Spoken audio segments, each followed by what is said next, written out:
So I want to talk about the very glaring and obvious difference in the treatment of the Sussexes between the Spencer side of the family and the Windsor side of the family, particularly around the Sussexes' recent visit to the UK and following the beautiful photos that Meghan shared on her page. So what triggered this was something actually different. So Charles Spencer's wife, Kat, announced that they welcomed a new dog, and the new dog is a Eurasia puppy named Phoenix, and Phoenix is half-sister to their existing dog, Freya. And they gave each other these dogs as wedding present. And to be honest, the story that I read, that was it. That was the entire substance of the story. And it was a dog, and it was posted with warmth and a thank you to the breeder and some photos of the puppy meeting its new sibling. And it was genuinely sweet, and it's also notably the only thing that the piece reported. And I just thought to myself, with all the drama of the last few weeks or so, the Spencer family are just carrying on as normal. They've not been part of all the drama. They know, let's put it this way, Earl Spencer has navigated the press for decades, particularly as a result of what happened to his sister. And many people may not know that he has actually successfully sued certain parts of the press, and he has won, because they actually started circulating a story that when Diana was separated, or when she split from her ex-husband, Harry's dad, that she actually asked her brother to live on the Spencer estate, and her brother said no, and that was a big fat lie. And the press repeated it and repeated it. Earl Spencer said, no, that's not true. Do make sure you issue a correction, a retraction. They didn't. He sued them. He won many times, actually. Why do I think he probably won at least twice or three times? And that was when the press learned to shut it when it came to Earl Spencer. Earl Spencer never took part in the briefing wars, in the smears, in the games.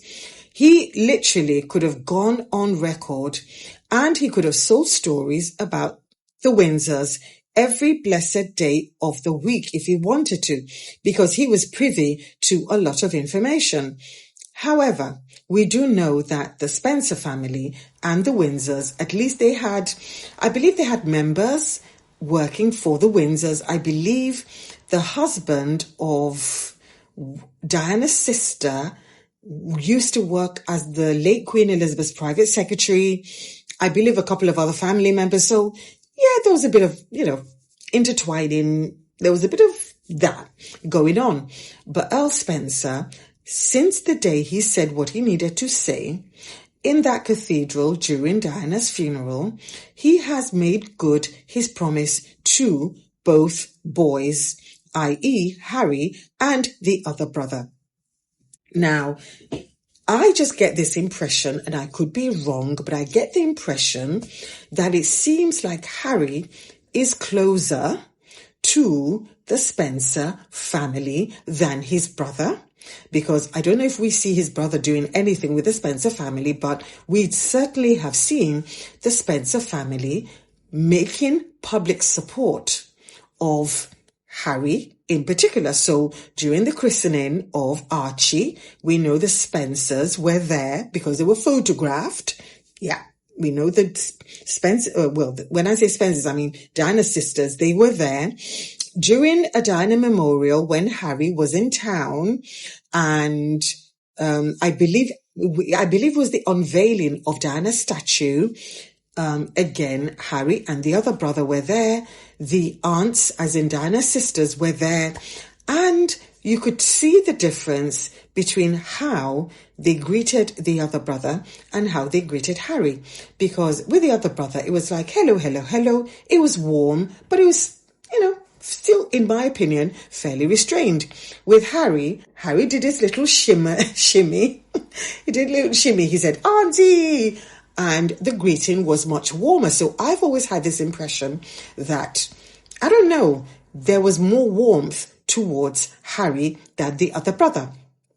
So with this puppy announcement, this is what I think is a real story hiding beneath the puppy photos. And it's the fact that Harry, Meghan, Archie and Lilibet stayed at Althorpe for an unknown length of time during a private visit. And the estate was closed to the public while they were there. They were willing to go to that extent. They were willing to protect Harry, Meghan, Archie and Lilibet and shut down the estate for 2 days.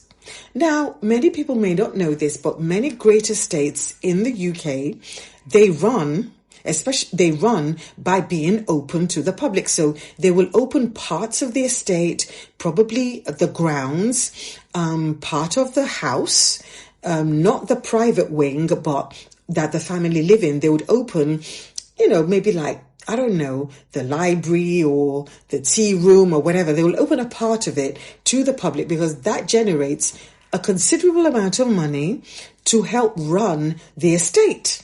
Because you would have to earn millions a month or even a year to be able to afford to run such great estate, because you got to pay for people's salaries, people who look after the estate, people who do all the maintenance, all the work. Then you've got to look after the actual building itself. A lot of it sometimes is crumbling. There's always issues, either the roof or the this or the that.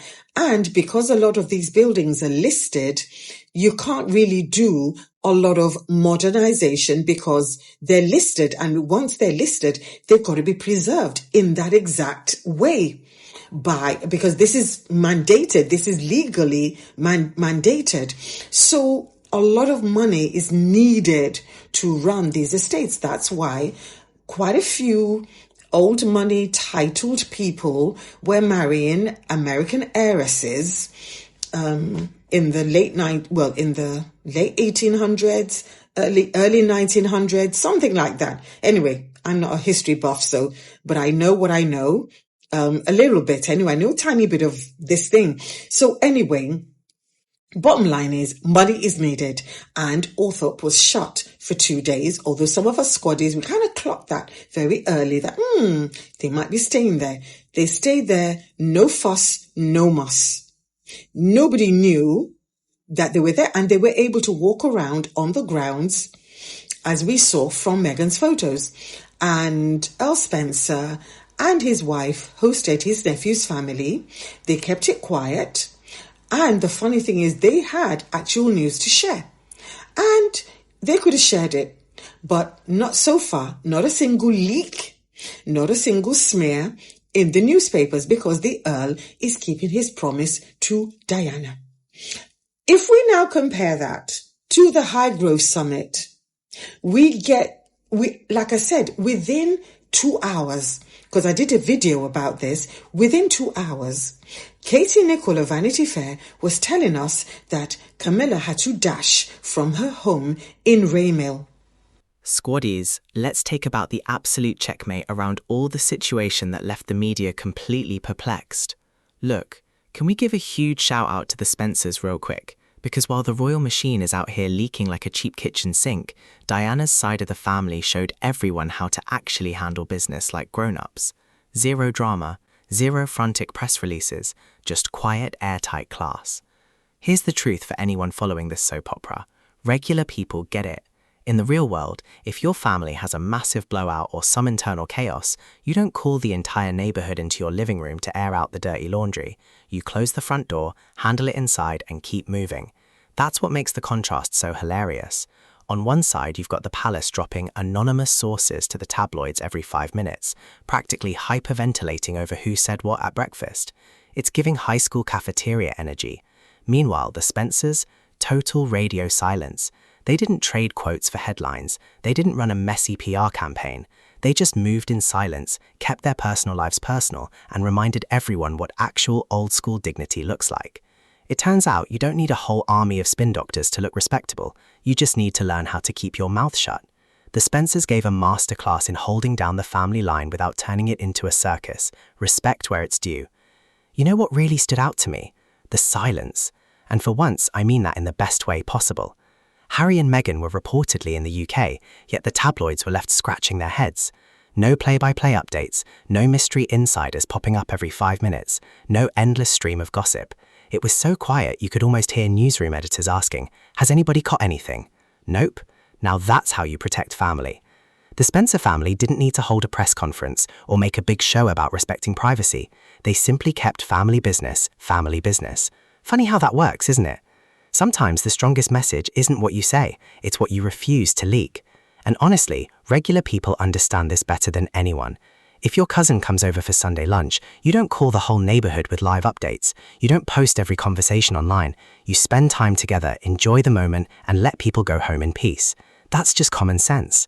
I think that's what made this situation so refreshing. Harry finally seemed to have space to be a son, a nephew, and a family man instead of feeling like every step had to become tomorrow's headline. After everything he said over the years about privacy, you can understand why a low-key visit would matter. You've got to give Earl Charles Spencer credit too. He knows better than most what happens when private family moments become public spectacles. Whatever the headlines may say, this visit showed that keeping the press guessing is actually possible when everyone stays on the same page. And here's the funniest part. The less information there was, the harder some commentators seemed to work trying to find it. They were practically chasing shadows. Meanwhile, Harry, Meghan, and the Spencers just carried on with what mattered most, spending time together. Sometimes the biggest win isn't making the front page. Sometimes it's making sure your family never has to. You know, some lessons don't come from books, they come from heartbreak. And if there's one person who understands what non-stop media attention can do to a family, it's Earl Charles Spencer. He lived through it.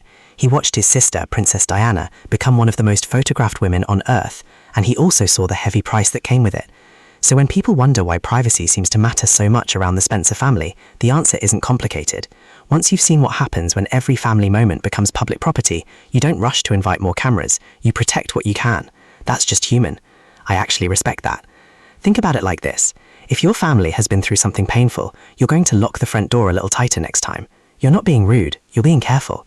That's exactly how a lot of regular people live. You learn from yesterday so tomorrow doesn't hurt the same way. And that's why this whole situation feels different. It wasn't about putting on a show or creating another headline. It was about giving Harry and Meghan something that's become incredibly rare, space to simply be with family. No running commentary, no constant updates, just family being family.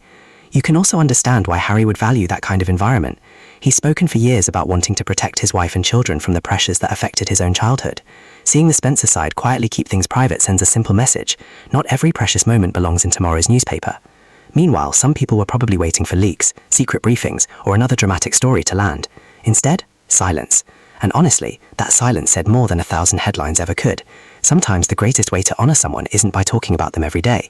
It's by learning from what they went through and making sure history doesn't keep repeating itself. That's exactly the kind of quiet strength many people admire in Harry, Meghan, and the Spencer family. Squaddies, what I liked most about this whole visit? It felt peaceful. And these days, peace is seriously underrated. Harry and Meghan reportedly came to spend time with family, and somehow the world didn't get a minute-by-minute commentary. Imagine that.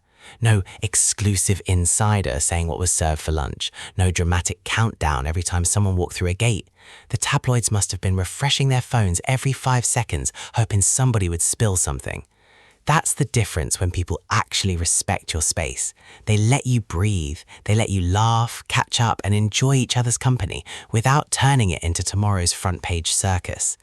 Honestly, that's how family is supposed to work. Regular people get this straight away. If your brother comes over for the weekend, you don't invite the whole street to sit outside with binoculars. You don't send updates to everyone in your contacts saying, "Guess who's just had another cup of tea?" You spend time together, make memories, maybe argue over who's washing the dishes, then you move on with life. That's normal. I can see why Harry would appreciate that kind of environment. For someone who's spent so much of his life under a microscope, finding a place where family time can simply be family time must feel like a breath of fresh air. No performance, no pressure, just genuine moments with people who are happy to see you. And let's not forget Meghan. She deserves that same peace too. She wasn't there to feed another media frenzy. She was there with her husband, spending time with family. That's it. Sometimes the simplest explanation is the right one, even if it's not exciting enough for people chasing headlines. At the end of the day, this visit showed something really important. Harry and Meghan weren't looking for attention. They were looking for time with the people who matter. And if keeping those moments private left the rumour mill with nothing to chew on, well, maybe that's the biggest success of all. Sometimes the best family memories are the ones that never make the front page. When you step back and look at this whole situation, one thing really jumps out. Nobody had to make a big speech about privacy. Nobody had to hold a press conference saying, "We're protecting Harry and Meghan." They just did it. Simple as that. And here's the funny part. While some people were sitting around waiting for the next exclusive, the exclusives never came. You can almost picture a few tabloids staring at empty notebooks thinking, is anybody going to leak something? Sorry, not today. That's what real respect looks like. It's easy to say you care about someone's privacy. It's a whole different story when you actually keep your mouth shut. Actions always beat words, every single time. Regular people understand this without needing anyone to explain it. If your family trusts you with something personal, you don't run across town telling everybody, you don't start a group chat with the neighbours, you keep it in the family. That's called loyalty. That's called respect. It's really not complicated. I think that's why so many people appreciated how this visit unfolded. Harry and Meghan appeared to get exactly what they wanted. Time with family without every little moment becoming public entertainment. No unnecessary noise, no running commentary, just people spending time together like families have done forever. And maybe that's the biggest lesson here. Sometimes silence says more than 100 headlines ever could. No leaks, no circus, no drama. Just trust. In today's world where everyone seems desperate for clicks and attention, that almost feels revolutionary. So in the end, the biggest story wasn't what was printed, it was what wasn't. Harry and Meghan got something that's becoming harder and harder to find, a private family moment that actually stayed private. And honestly, that probably frustrated the rumour mill more than any interview ever could. Sometimes the strongest move isn't saying more, it's giving the gossip nothing to work with. Thank you all so much for watching, Squaddies. If you enjoyed this video, don't forget to smash that like button, share it with your friends, and if you're new here, what are you waiting for? Hit that subscribe button and join the family. We've got plenty more royalty coming your way. A huge shout out to all my amazing subscribers, returning viewers, and channel members. You guys are absolutely incredible, and I appreciate every single one of you. This community keeps getting stronger because of you. Thanks for tuning in. I am your host, Miles, and until next time, keep smiling, stay blessed, stay kind, and don't let the tabloids raise your blood pressure. We'll handle that together. Thank you so much, guys, for watching this podcast. I really hope you enjoyed. I'm your host, Miles. Thank you again for tuning in. Every comment, every like, every share, every subscription, I don't take it for granted. May God bless you all and may you never lack. That's it for today. I really hope you enjoyed this video. Thanks again for watching. Please share widely. May God bless you all. And if you like our content, if you like our podcast, you can join our membership on our community in the channel. Thank you so much. May God bless you all. And goodbye. Please stay woke.